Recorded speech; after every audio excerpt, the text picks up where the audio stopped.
to the University of California, Davis Health System. Since 1973, continuing medical education, CME, has been an integral part of the educational mission of the UC Davis School of Medicine and Medical Center. The Center for Health and Technology, CHT, increases access to health education and promotes interaction between patients, physicians, and other healthcare professionals through the use of telecommunications and computer technology.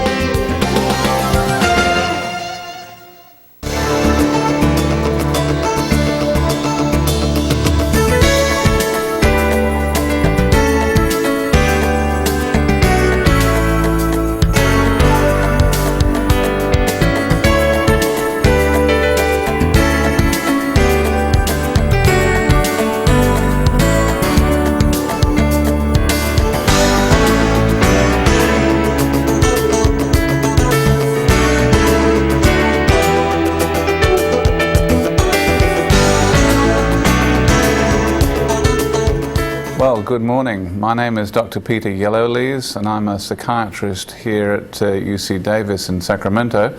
And I'm with Dr. Kathleen Ayres, who's a clinical psychologist, also working in the Department of Psychiatry. And today we're going to do a presentation that will be shared between us entitled Schizophrenia, a Diagnosis and Treatment Update. And I must say it's very nice to see you all from all over Northern California and also down to UCTV.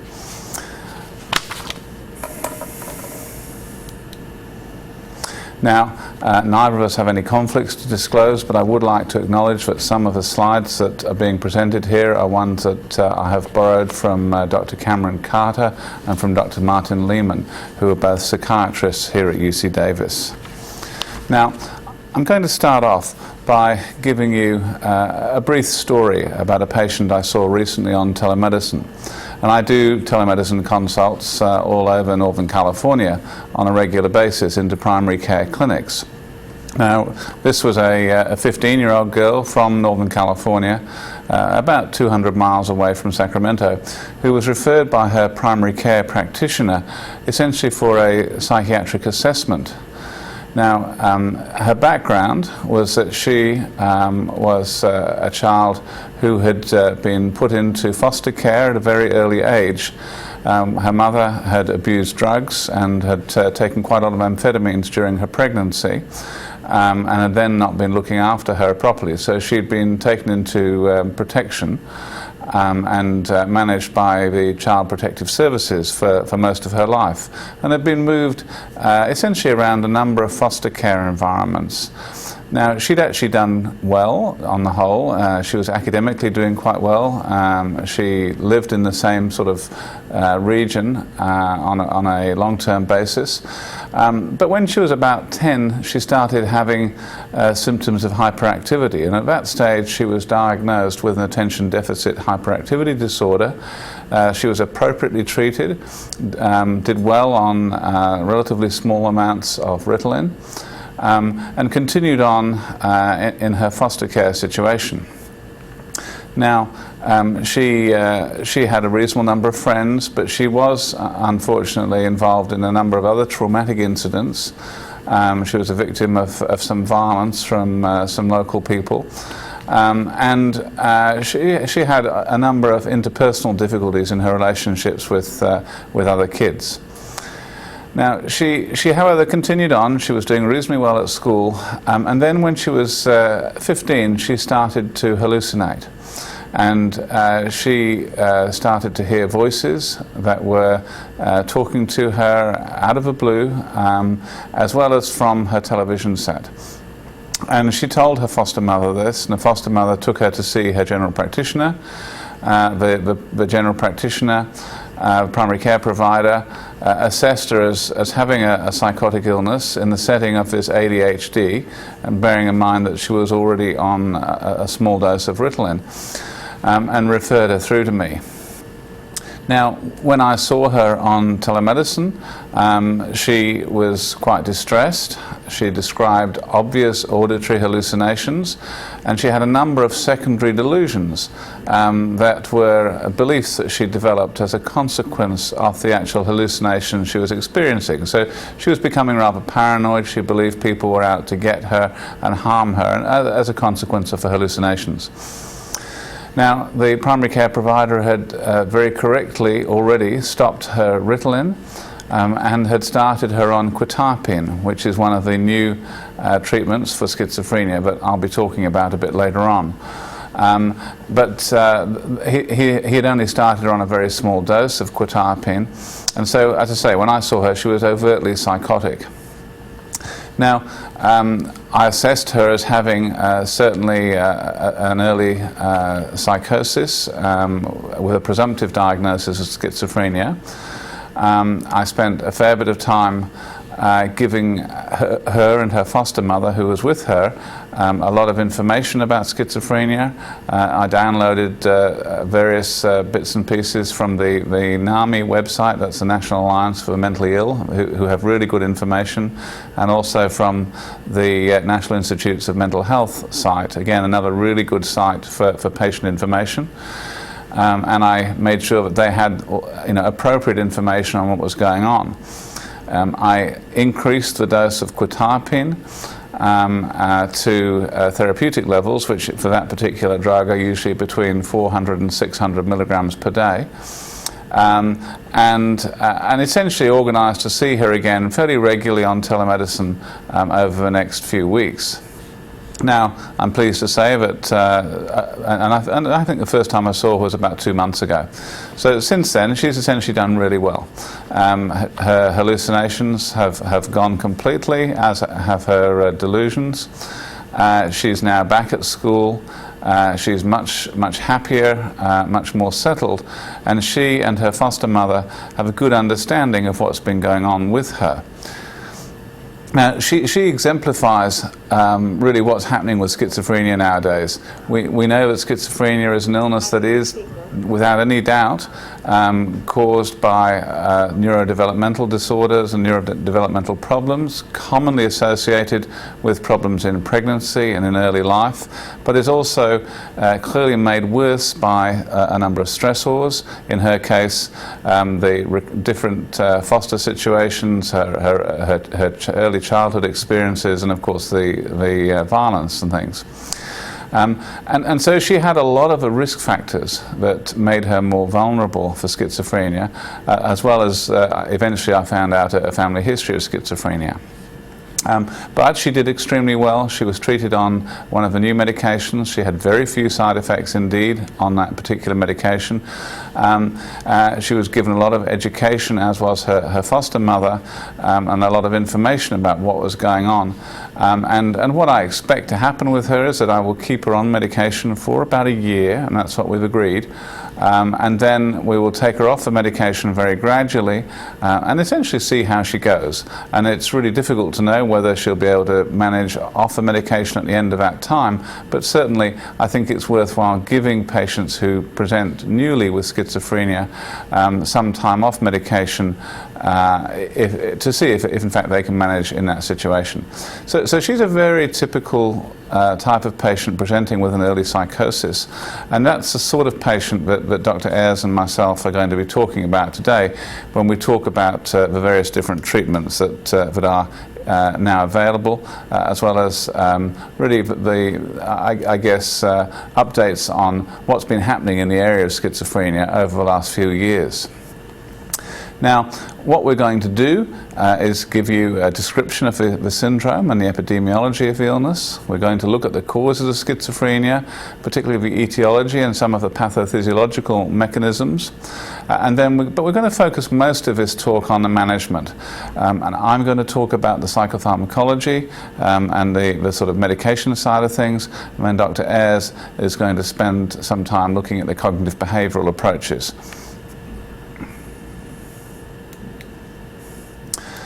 So, how do we think of the symptoms of schizophrenia, and how do we identify people as having schizophrenia? This is something that a lot of clinicians find difficult and confusing, and much is written about this, and clearly most people use DSM-4 as their Bible for sort of diagnostic criteria.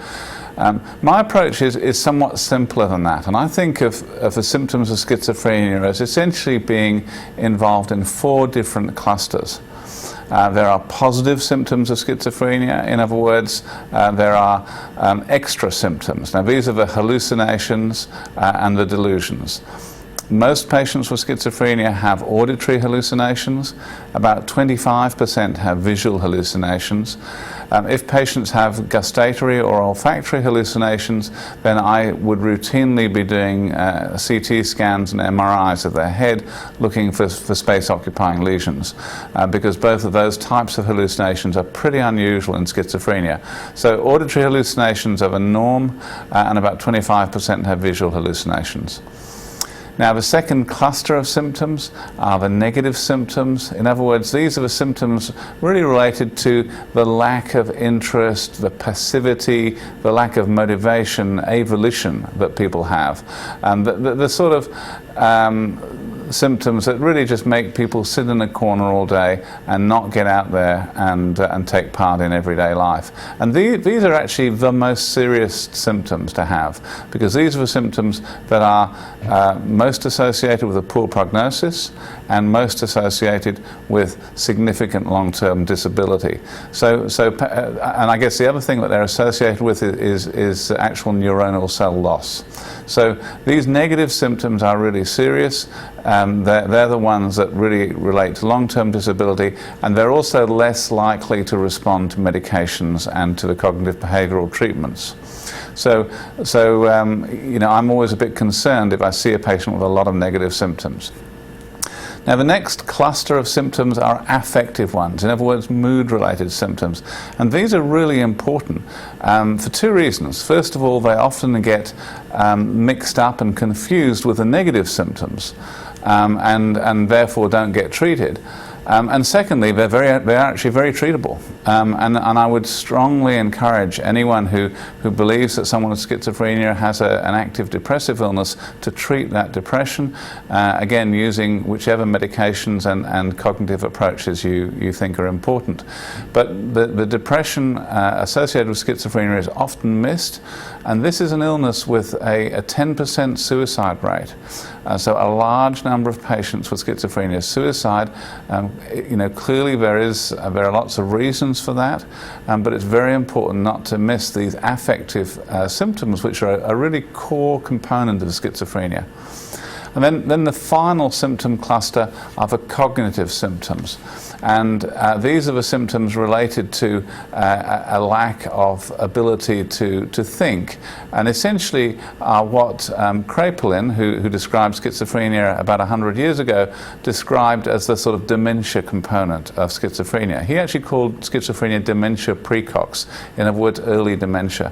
And so these are the symptoms, the cognitive symptoms, that again are also related to neuronal cell loss, that are essentially, again, potentially quite significant and quite harmful in terms of long-term disability. So go looking for all of these 4 clusters in patients, and then at the same time, to achieve a full diagnosis, certainly using DSM-4, you need to have a minimum duration of at least 6 months of continuous signs of the illness associated with a functional decline. So there really needs to be that decline in daily capacity. So what do we think about a few other comments on schizophrenia? Well, first of all, if you take DSM-4, it defines essentially 3 types of schizophrenia: the schizophreniform illness, that's lasted less than 6 months; the subchronic illness, which is less than 2 years; and chronic schizophrenia, which is something that's lasted over 2 years. Now, DSM also has a number of different subtypes of schizophrenia. It talks about paranoid schizophrenia versus undifferentiated versus disorganized and versus catatonic. And what this really means is that there are different levels of those 4 symptom clusters appearing in different patients, and presumably also therefore different neuroanatomical bases in those particular patients. So that I must say, I nowadays tend to think of this illness as being the schizophrenias rather than just schizophrenia, because I'm quite sure that in future, as we find more about the molecular biology and neuroanatomy of this illness, that we'll be dividing schizophrenia up much more effectively, and treating, hopefully in a much more individualized way with personalized medication regimes, depending essentially on the molecular biology that we find in a number of patients. So think of this illness as being the schizophrenias. Now, what about the epidemiology? As you all know, this is an incredibly common illness. It's just as common as insulin-dependent diabetes, and in fact, in many countries, it's significantly more common. It affects 1% of the population worldwide. Males and females are equally affected, but females tend to do better. They tend to get the illness at a later stage, we don't know why, and they tend to have a better functional outcome. It's typical for this illness to occur, to start in late adolescence, just like the patient that I described to you earlier on, or in early adulthood. So any time from sort of 15 to 25 is the absolutely typical age of onset. I've already talked about the loss of function that patients have. What's important for people to realize is just how expensive this illness is for America and for all other countries. And certainly in this country, the direct care costs and lost productivity costs were estimated to be $23 billion in 2002. That's about 2% of our gross national product. So this is a hugely expensive illness. A large number of patients unfortunately end up on some form of disability support. And of course, the other factor with it is that this is an illness that affects young people but stays with them for many years. Now, what's the course of schizophrenia? This next slide that you've got in front of you essentially shows 3 typical courses. And I tend to think of schizophrenia as being almost a rule of thirds, where the 3/3 actually add up to about 90%, because as I mentioned earlier on, about 10% of patients kill themselves, and that can't be overestimated in terms of its importance. So if we now look at the other 90% who haven't killed themselves, essentially there are 3 different courses, and you see them here in front of you.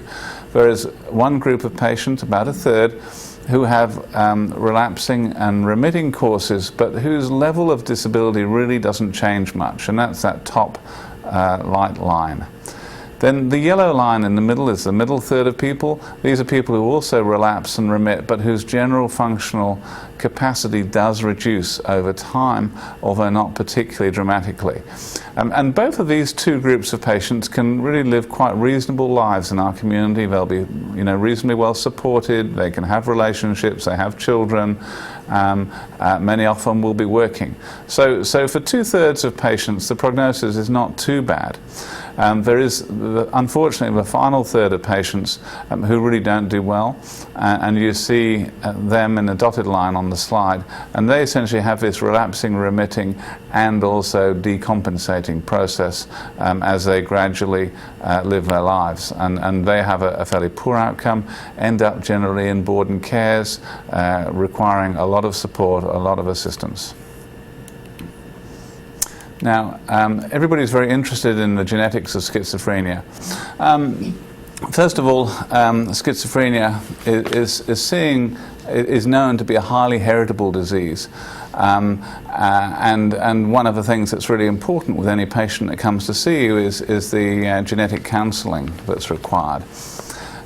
So if you have one sibling with the illness, you have about a 10% chance of having the illness yourself. If you're a monozygotic twin, you've got, and your twin has the illness, the chances of you getting it actually go up to about 50%. And during my career, I've seen several examples of twins, both of whom have schizophrenia, and of course that's an absolute tragedy and very, very difficult for a family. Now, having said all of that, there is clearly an interaction with environmental factors, but we really don't understand it very much at the moment. There's no doubt that intrauterine malnutrition, that viral illnesses in either in utero or in early childhood, that perinatal insults such as hypoxia, and that drug exposure, particularly amphetamines and alcohol, all of these factors are associated with schizophrenia. And so whenever I see a new patient, I take a very careful developmental history and go right back to this sort of in utero period. Now, if we look at some more comments on the genetics, obviously this is a non-Mendelian type of inheritance with multiple risk genes, that we won't ever find a single gene for schizophrenia. That's not realistic.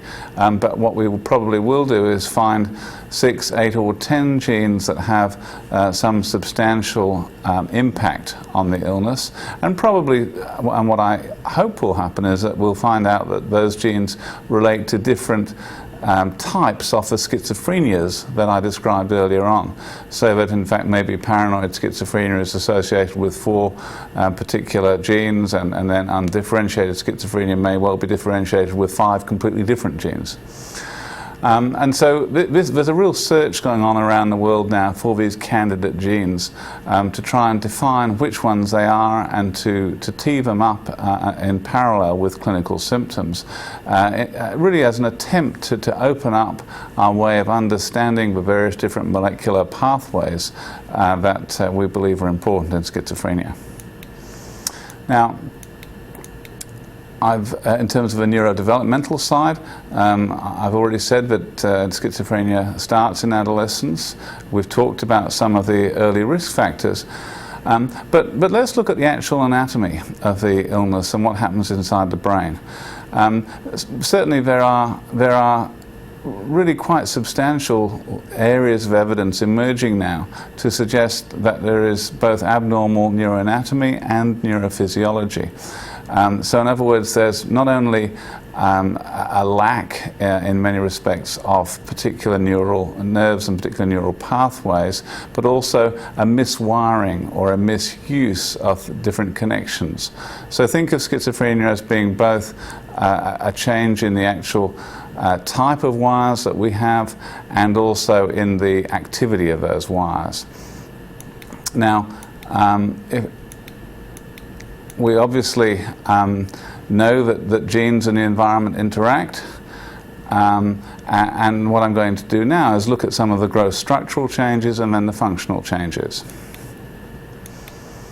Now, most of you will have heard of the dopamine hypothesis of neurotransmission, and it appears that there's a lot of evidence to support that, but that it occurs, I guess, in the setting of changes in local neuroanatomy. Now, if we look here at a couple of brains, these are examples of, on your left, an unaffected brain, and on your right, an affected brain from a person with schizophrenia.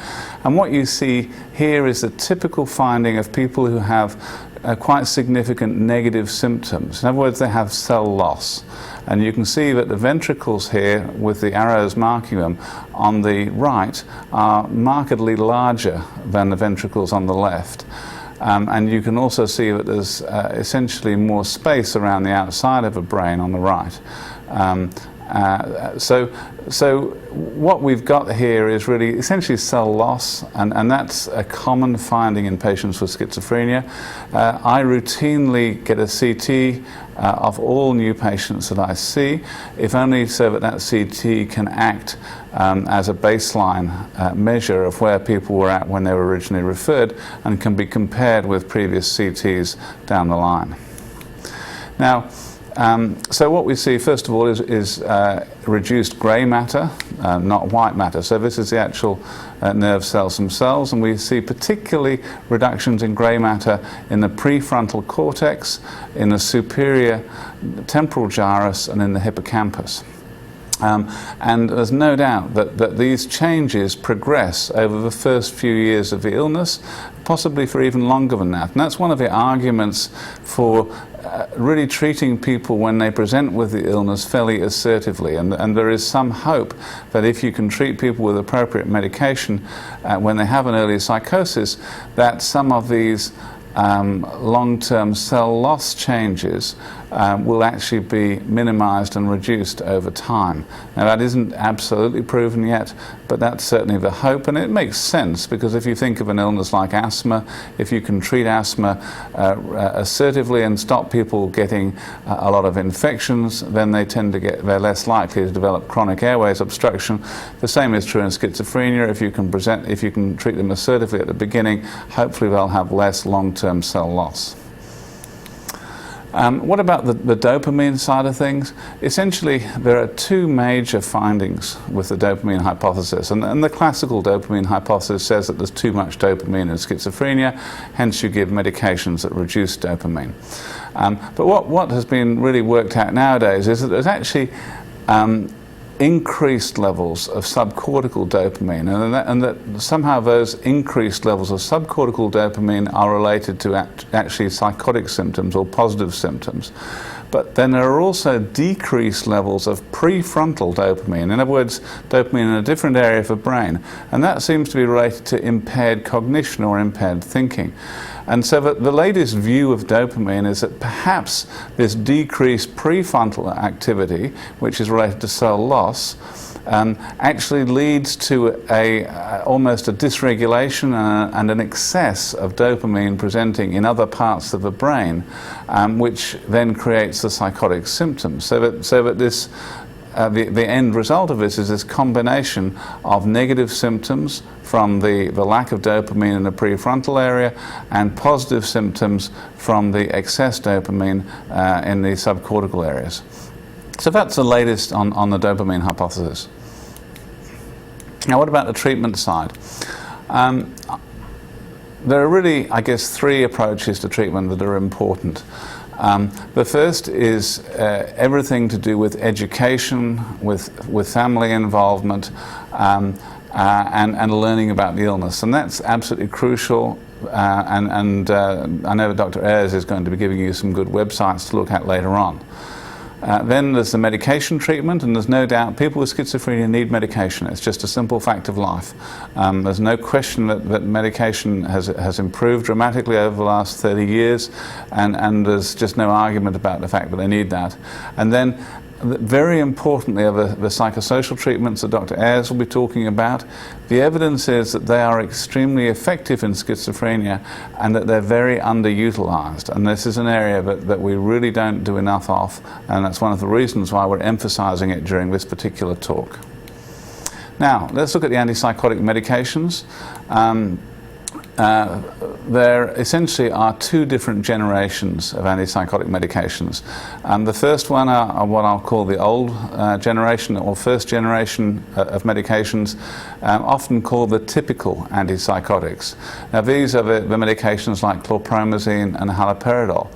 They have a high affinity for the D2 receptors in the brain, but as a consequence, they also have a lot of side effects. Now, patients get extrapyramidal side effects. They get side effects related to having too much prolactin, so they get galactorrhea, and quite a significant number get tardive dyskinesia and symptoms of Parkinsonism. Now, these are all the classical symptoms of the side effects of schizophrenia, and they're the reason that a lot of patients simply don't like taking these older-fashioned drugs, and it's hardly surprising that the patients don't like that. Now, the other medication in the typical group of medications, and I must say, I hardly ever use these medications I've just been talking about nowadays. I've switched really almost exclusively to using the medications I'm going to talk about for the rest of this talk, as well as using clozapine. Now clozapine is an old-fashioned medication in many respects. It's been around for a long time, but it is without any doubt at all the best medication for patients who have significant treatment resistance. And so if patients have been tried on the typical medications and the atypicals, they've had a good trial of both sets of those medications, they haven't responded, then they really should be given a trial of clozapine, because clozapine helps about 30 to 40% of patients who've been treatment resistant on all other medications, and it's still, without any doubt, the best medication for that group of patients. As most of you will know, clozapine does have some significant side effects, and that's one of the reasons it's used less than it should be. The most important side effect is agranulocytosis. Now, that occurs in 1% of patients with clozapine. I've had several patients with clozapine during my career who have developed a very low white count. None of them has had any major medical problems once I've stopped the medication, and their white counts have all rebounded. But you do have to monitor their patients' white counts very carefully. So when you start a patient on clozapine, there's a national protocol that you can look up very easily, but essentially they need to have weekly blood tests for the first 18 weeks. Of the medication, and continue on regular blood tests at least monthly thereafter. Now, for some reason that nobody understands, African Americans tend to be more sensitive to the agranulocytosis, and so you need to be even more careful if your patient happens to be of African American background. The other two side effects of clozapine that are important are hypersalivation and sometimes sedation. Neither of these are necessarily side effects that will prevent patients taking medication, but patients do need to be warned about that.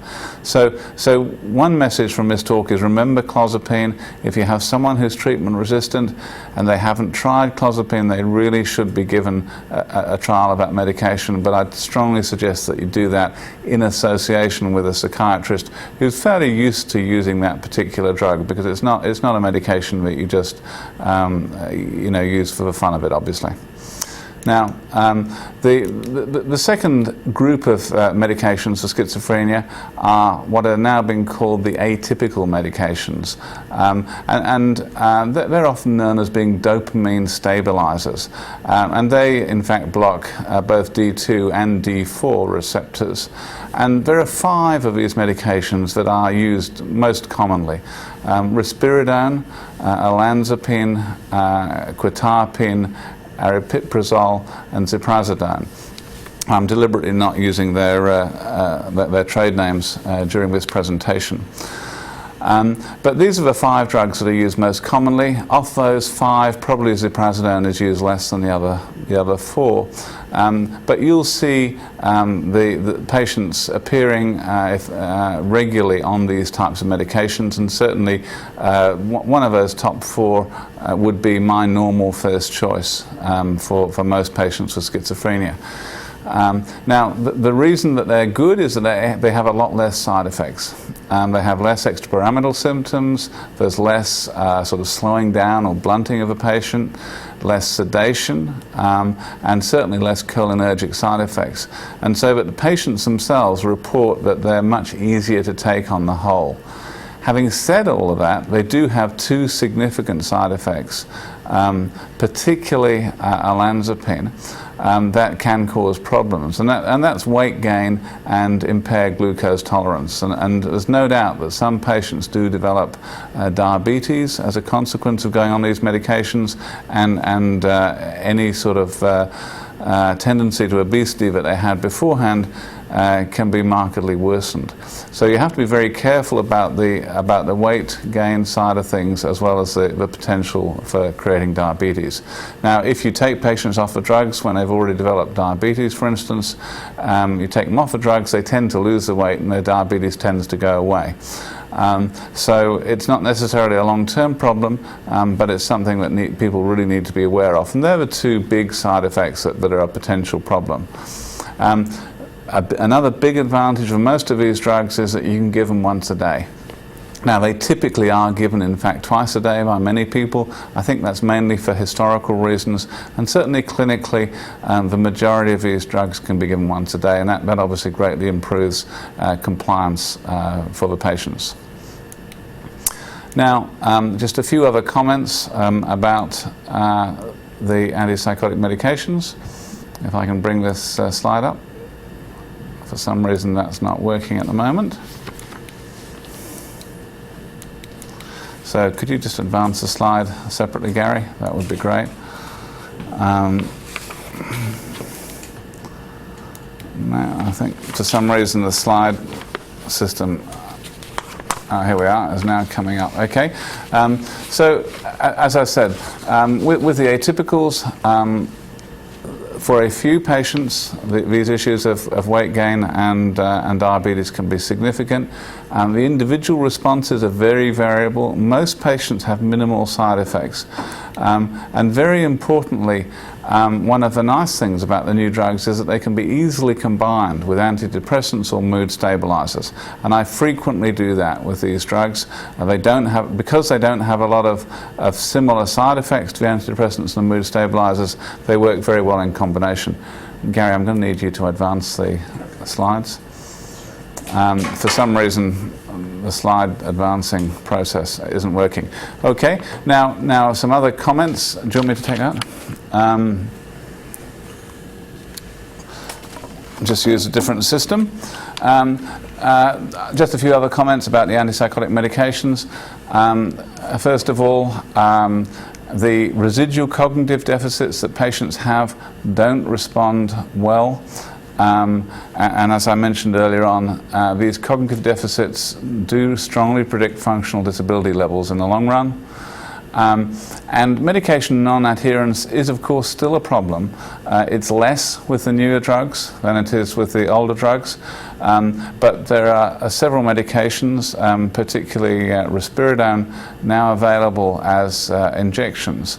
And it's interesting that in the US, patients tend not to be treated with depot medications, and most patients are given oral medications here, whereas in other countries that I've worked, such as Britain and Australia, there is a lot more use of depot medications for patients, and medication being given every 2 to 3 or 4 weeks.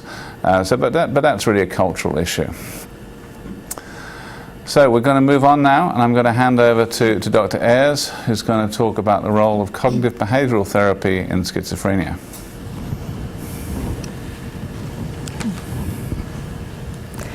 Good afternoon. I'm glad to see a lot of people are interested in this topic. I'm Dr. Kathleen Ayres. I'm a clinical psychologist here at UC Davis. I have no relevant financial relationships to disclose. Okay. And I'll be discussing the treatment of schizophrenia with the use of cognitive-based behavioral therapy. Cognitive behavioral therapy. CBT was first developed by Dr. Aaron Beck after World War II, and he used it in the 1950s with a patient who was diagnosed with schizophrenia. And that was about the first application of it. It dropped off then. And CBT was used in the meantime for treating depression and anxiety. It's also now used to treat depression, anxiety, PTSD, OCD. It's used for chronic pain patients. It's also used with social skills and assertiveness training. Since the 1970s, a lot of research has been done with CBT, and these studies show that along with medications, CBT and meds are the best treatment for many conditions. Now, what is CBT? It's based on a premise that people's behaviors and thinking processes are viewed as important factors that influence emotions and the perception of symptoms. It also focuses on changing behaviors and developing more realistic, helpful thoughts that will optimize the person's overall well-being. It's also seen as a collaborative approach. The therapist and the patient work together to help to change those behaviors and thought processes. CBT also has a here and now focus. Current thoughts and behaviors are what are looked at in therapy. The past isn't ignored, but it's not the main focus of the procedure. And treatment is done in and out of the office with homework assignments in between sessions. Now, CBT techniques help patients identify and change behaviors that are unhealthy or self-defeating by using modeling, which is learning by observing, assertiveness and social skills training, and looking at unrealistic thoughts and moving to realistic ones. Now, these are used by the patient, again, in and out of therapy sessions, and there's homework between sessions. With modeling, the therapist will discuss different behaviors that the patient uses for a particular problem. They'll at times generate a list of alternative behaviors and have the patient select one to try. Then the therapist models that behavior for the patient. Then the patient is asked to reverse the roles and model the new behavior for the therapist. And then in between sessions, the patient is asked to go out and practice the new behavior at different times. Self-instructional training is also a technique that's used, and in this case, the therapist will work out a problem by talking out loud to model the steps that are needed. It might be something that's very mundane, like this is how to balance a checkbook. And again, the therapist goes through all the steps to say, okay, I have to get my check stubs here, I have my bank statement, I have my calculator and my pencil, and then I start doing this. Assertiveness and social skills training are also provided. The therapist will talk about the differences between assertiveness and aggressiveness, and the patient and therapist, again, can rehearse different behaviors. Now, patients with schizophrenia may not recognize or understand social skills, and the therapist can give them examples and modeling of appropriate behaviors, and again, provide homework assignments, possibly asking the patient to just go out to the mall and sit and watch people for a half an hour or so, and look at what they're doing and how they respond to each other, and to how things are going on for themselves. With unrealistic thoughts, the therapist helps the patient to understand what makes a thought realistic, and that can be something like, I never do anything right, and how to replace these with realistic thoughts like, I do many things right, or no one is perfect, or no one does everything right all the time. In CBT, therapists also look at patients' beliefs and help them work with the beliefs. So that includes errors in thinking, which are also called cognitive distortions. And those are things like catastrophizing, black and white thinking, minimizing successes, and maximizing failures.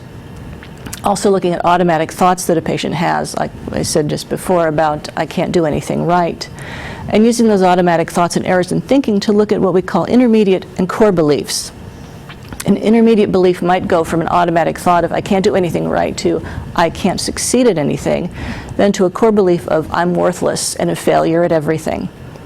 And then the therapist can talk with the patient about that core belief. Now, CBT specific for schizophrenia was first developed at Massachusetts General Hospital. They have the first episode, an early psychosis program to provide CBT for schizophrenia. It lasts about 3 months. There are 12 one-hour sessions with 1 session per week, and tapering off of sessions near the end of therapy. So the last several sessions or so, you might meet every 2 weeks and meet once a month. And then 3 months later, there's a booster session or a review session for the patient to come back and be seen again. The patients are typically seen after an inpatient stay, and the CBT can be provided along with supportive psychotherapy. Now, the assumptions of treatment particular to schizophrenia are that symptoms are not random. They're related to each individual, and so they have personal meaning to that individual. So the voices telling someone that he's a terrible person suggest that this person might have been told at some point in the past that you are worthless or you are terrible. And that person is then struggling with feelings of worthlessness. So that is that person's core belief. Patients will also learn skills to decrease stress so that their symptoms will decrease.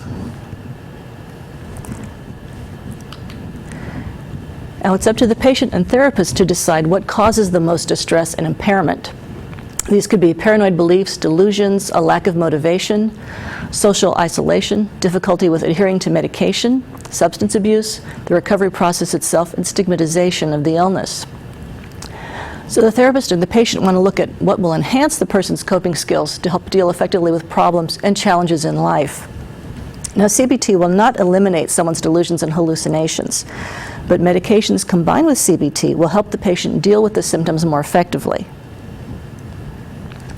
CBT has been found to be most useful at 2 points, near the end of inpatient treatment, where it helps the person maintain gains that are made during the hospitalization. It also is helpful when the patient has just been released from inpatient treatment and wants to maintain the treatment gains. And at Massachusetts General Hospital, they will start working with the person right after release from inpatient treatment. I found that CBT can be helpful really at any point in treatment, but the research has been done at these stages. And they do look at the effect of CBT on voices and delusions. Now, I've done some CBT throughout the time I've worked with people with schizophrenia. And these have been people who've been in the system for a very long time and have the chronic form of the illness. I remember a patient who I'd been seeing for about 6 months. And he came to me, his regular appointment in early 2002. And he said he hadn't been sleeping well for the past several days. And nothing had changed for him except that he was suddenly concerned that Osama bin Laden was going to send him a letter with anthrax, or to him or to his roommate. So we used a CBT technique called a reality check. We talked about how realistic this idea was, how likely was this to happen, and also we talked about how he could be safe, like looking for suspicious packages, looking for things that didn't look familiar or didn't have familiar addresses on them. And after we talked about this, I knew him well enough that I could say to him, now tell me something. Do you think that this is a realistic worry, or do you think this is possibly a symptom of your illness? And he thought about it for a minute, and he said, well, I think it really is a symptom of my illness. And having decided that, he found that his anxiety levels went down, and he was able to get back on track and get sleep again and get back with his regular routine. So again, I think it can be helpful at any point, and it's always good to try and use it with the patient. Now in CBT, there are specific treatment targets: engaging the patient, stress management, medication adherence, the side effects of the medications, positive and negative symptoms, substance abuse, and cognitive impairment. Now, CBT is not normally recommended for use when there's cognitive impairment, but it can be used independent of insight. You can always do more emphasis on the behavioral part of it and less emphasis on the cognitive, but again, I found it helpful whenever you can to put in something about the cognitive part, even if you are focusing mostly on behavioral issues. Now, with engaging the patient, it's important to find out what symptom bothers the patient the most. How does the patient perceive you and the environment, whether it's at a clinic, at a hospital, in a county mental health program? What strategies do you have to respond to that patient's paranoid beliefs? And each person is going to have different beliefs, and you're going to have to work around those and deal with them as they come up. It's also important to agree to disagree with the patient. Especially with some of the paranoid beliefs and conspiracy theories they might have, it's helpful to set a ground rule ahead of time and say, you know, we're not going to agree on everything, and that'll just be okay. And I found that patients are really okay with that. They will say, that's fine. And as they get to know you and develop trust over time, they're more willing to accept the disagreements that you have. It's also important to be flexible. I found, especially with homework assignments, if I've given someone the assignment and they come in next time and say, I didn't do it, instead of saying, why didn't you do this? I would say, what kept you from completing the homework assignment? And we can go from there to find out, was it too difficult for this person to do? Was it just something they weren't comfortable doing and they didn't want to bring that up with me to talk about it? So again, that degree of flexibility is very important and very helpful. And again, this all really has to be individualized to the patient. For stress management, it's important to identify the stressors. It could be something as simple as running out of money at the end of the month before the next check comes in. Identifying the triggers for behaviors and thoughts. We're teaching them positive self-talk. Something like, I've gotten through this before and I can do it again. I'll think of some people to call to help me with this problem. Cognitive restructuring, like alternative explanations for what they're seeing around them. Like, okay, maybe this isn't someone really yelling at me. Maybe it's the voices again acting up, and maybe I need to do something to help me take my mind off the voices. Pacing their activities. Graded exposures for any anxiety-provoking situation is very helpful. With medication adherence, psychoeducation is very important. It helps to validate the past negative treatments that the patient has had and to let them know that, you know, I'm sorry this happened to you. We're going to do our best to make sure that you don't have another negative experience like this again. Discuss the delusions about drug treatment. What are the patient's perceptions and beliefs about the illness and about the treatment? It may be very helpful to talk about those. So then you can find out what, and this may influence the core beliefs, so you can go from there to try and address those beliefs and help them get to comply more. Discuss the results of past non-adherence. I saw a patient once who said that every time he went off his meds, he could stay out of the hospital a little bit longer. And I said, well, this creates a tremendous problem for you, your family, your wife, your kids. I said, what do you get out of it? And he said, well, maybe I could eventually stay out of the hospital altogether. So I ended up comparing it to another illness. I said, if you had diabetes, would you stop taking your insulin? And he said, of course not. And I said, well, how is this different? And he thought about it, and he came back and he said that he would not try it again, or he would talk to me again before he thought about going off his meds. So that was a good choice for him. Also think about the decisions that the patient gets to make. We all want some control in our lives. And someone with schizophrenia may feel like all those decisions have been taken away from them. And sometimes that does happen. If they're under conservatorship or guardianship, they don't get to make a lot of decisions. So it can be helpful to help the patient see where they do have control in their life. Another treatment target are positive symptoms. It's the stress vulnerability model of schizophrenia, and I found it helpful to talk to the patient about that and explain some of it, and then help them look for stress in their lives and then try to minimize the stress that they're going through. use the patient's language when they're talking about the symptoms. Helps to destigmatize the illness, and this is where groups like NAMI and Schizophrenics Anonymous can be very helpful for the person. Enhancing coping skills is something else useful for them, not just for the positive symptoms, but really all throughout their life and whatever else they're doing. Behavioral experiments can help them work. If someone is concerned about thought broadcasting, you have a homework assignment saying, go to the park and focus on someone and have the thought that you want them to climb that tree and see what happens. And most of the time, they're going to come back and say, it didn't work. So then you can use that experiment to talk about the symptom and say, okay, do you think that you really are broadcasting your thoughts, or do you think this is an illness, another symptom of your illness? It's also important to normalize obscene or aggressive thoughts and say, you know, we all have thoughts like that from time to time. We don't say what we're thinking, and we don't act on them. So again, that helps the patient too, to realize that some of what they're going through is normal. For negative symptoms, target low expectations for success and for pleasure. It's a way to help the patient succeed at something and to find something good in life right now. And again, make it low, and then build on that later on. Talk about how their symptoms may be protective. If they are isolating themselves, not wanting to go out, it may be that they're anxious when they go out. So it's helpful, again, to find out the underlying reasons for that and then discuss those. And always acknowledge how difficult it is to deal with a chronic condition.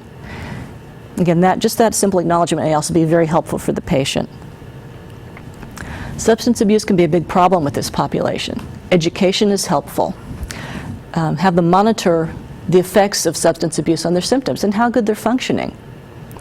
Talk about the social anxiety they may feel. That may be what makes people want to use alcohol. Well, I feel better when I drink and I'm more relaxed. And then discuss other ways to decrease the anxiety besides alcohol. Talk about the peer pressure. Do they have real friends or do they have drug friends? And then help them figure out ways to find friends who are true friends and to move away from the drug friends. It's also important to challenge substance abuse as normal. And the latest statistics I've read are that as of 2003, about a third of the U.S. adult population drinks less than 1 drink per month. Of the percentage who do drink, of adults in the U.S., 50% of the alcohol is consumed by only 10% of that drinking population. So talk about figures like those, talk about what is normal drinking, social drinking, what becomes heavy drinking, so that they have some kind of marker to go by for their own behaviors. Now with cognitive impairment, the self-instructional training that I mentioned before can be very useful, just talking out loud about the steps you need to solve a problem or complete a task. Compensatory strategies are also used in rehab for people with brain damage or brain injuries. Memory aids, calendars, sticky notes wherever they need them as reminders for things are all very helpful to them. Now, research on the CBT with schizophrenia has shown that improvement of symptoms is maintained over time. Symptoms are more responsive to treatment, and CBT will improve the adherence to medications. There's ongoing research now about prophylaxis with subsyndromal symptoms that may delay or prevent the transition to full-blown psychosis. But again, that is using the medications and the CBT. Now, there are not a lot of people around trained in cognitive behavioral therapy. There are a lot of resources out there, though, to help people learn the techniques. There are books such as Judith Beck's book about cognitive therapy. There are a lot of articles available in the research journals. The Massachusetts General Hospital website at Harvard also has information about their specific program. They have some films showing what part of a session with a patient would be like. RecoveryInc.org also has a lot of good information. Schizophrenia.com has a lot of links to different websites with a lot of information for the patient, for the family, for the clinician also. And NAMI, of course, always has lots of very good information for the patients.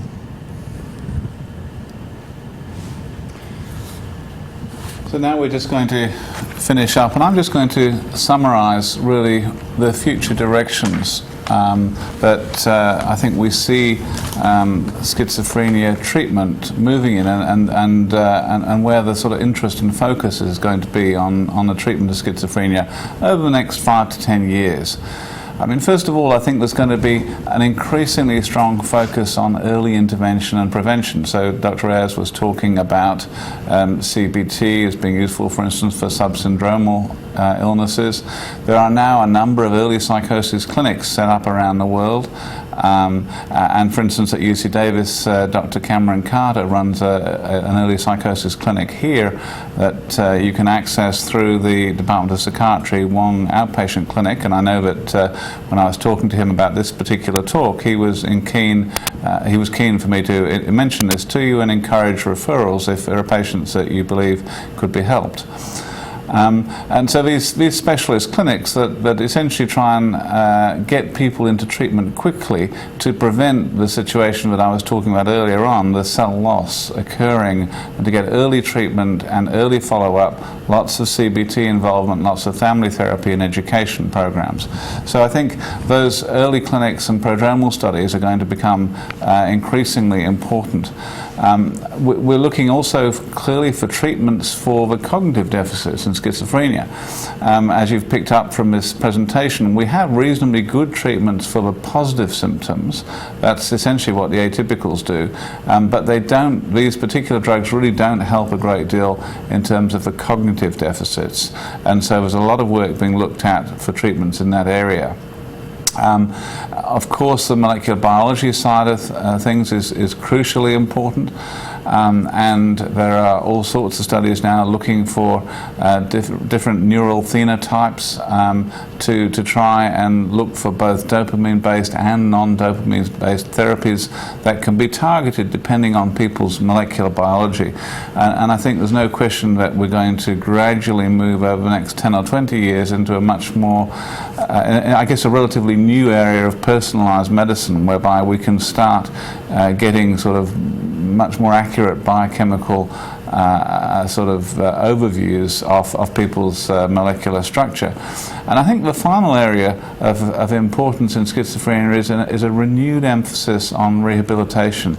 Now that's partly driven by costs and by the understanding that this is a really expensive and disabling illness, but it's also driven by the fact that some of the rehabilitation techniques and some of the ones that Dr. Ayers was talking about in particular are actually genuinely helping, as well as some of the medications and particularly medications like clozapine that I was talking about. So there are different approaches to rehabilitation being tried, and I think there's likely to be a long-term renewed emphasis in this area. Now I think we're really through the presentation side of this now, and we're happy to take questions from any of the sites who might like to do that.